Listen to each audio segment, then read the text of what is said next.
Today's goal is to algebraically verify inverse relationships. Algebraically, of course, means non-graphically, and verify indicates that we're maybe confirming or denying. So we might find some functions that are inverses and some functions that are not. And inverse relationships we think of in two equivalent ways. One way to think about inverse functions is functions that undo each other. That's like saying earlier in this unit, we saw that expressions like e to the natural log of 5 simplify simply to 5 because e to a power, that exponential function of base e, and the natural log, the log function of base e, are inverse functions. They undo each other. And likewise, if we have 10 to the power log of 7, this is just simply 7 because the exponential function of base 10 and the common log with base 10 are inverse functions. They undo each other. Some mathematicians use relationships, representations like this to help us understand that inverse functions are also functions that switch the inputs and outputs. And so whereas a regular function f will take as its input some x value and spit out some y value, its inverse will take the y value, it will take the output and spit out the original input. Which is to say this, if two functions are truly inverses, if you take any x value, we'll call it x sub 1, and you put it into the function, it's going to produce some y value, y sub 1. If you then put that y sub 1 into the inverse function, it'll spit out your original x value. The opposite is true, right? If you start with some different y value and first put that different y value into the inverse, it'll spit out some corresponding x value, which you can then put into the original function. It'll spit out what you started with. So that is to say that if f and f inverse truly are inverse functions, f of f inverse of x will give you x, right? You start with some x value, you put it into your function, you put it into the inverse, you should end up exactly where you started.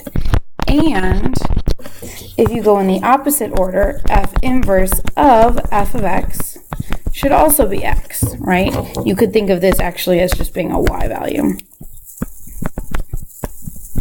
If you start with some y value, you put it into the inverse function, it spits out the x value that you then put into the original function, you should end up exactly where you started. That is to say, these functions should undo each other.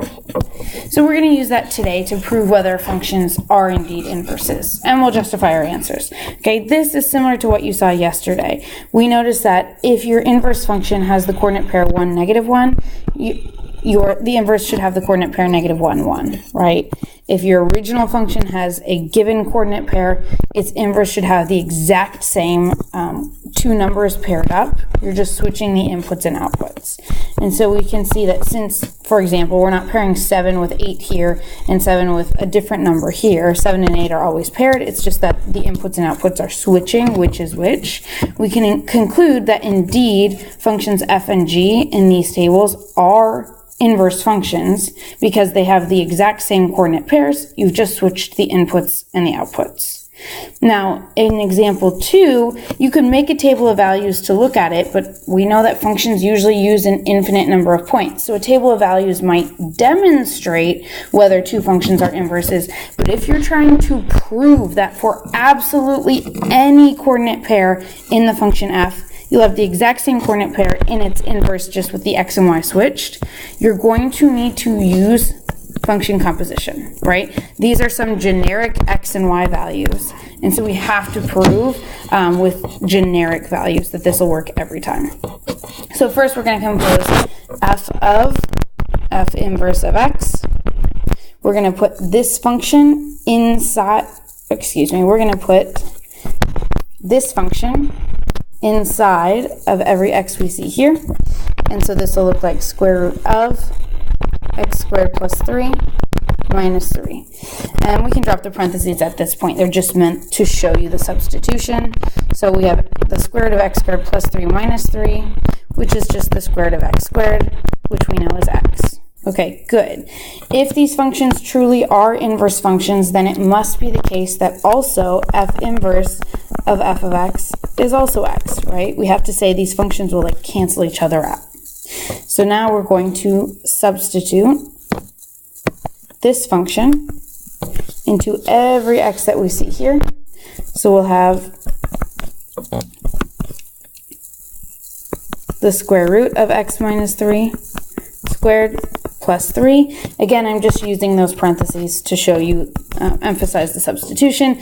Square root and squaring are inverse functions. They cancel each other out, so we're left with x minus 3 plus 3, which is x. And so we can conclude that yes, f and f inverse are indeed inverse functions,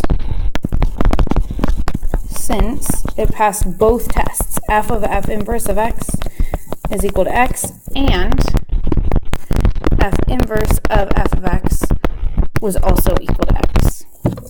Okay, one more example for today. Verify by composition. Verify means they might be inverse functions, they may not be inverse functions, whether or not these two are inverses.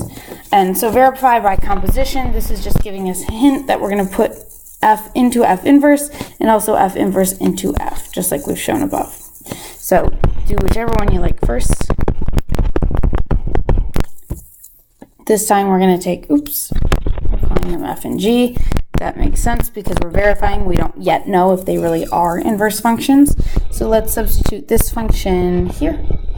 So we have negative 1/5 times the quantity e to the power natural log of 5x minus 7 plus 7. Okay, so we see e to a power, and the natural log has an unwritten base e. These are inverse functions. They'll cancel each other out. So we have negative 1/5 times 5x minus 7 plus 7. Sorry about that. And so we have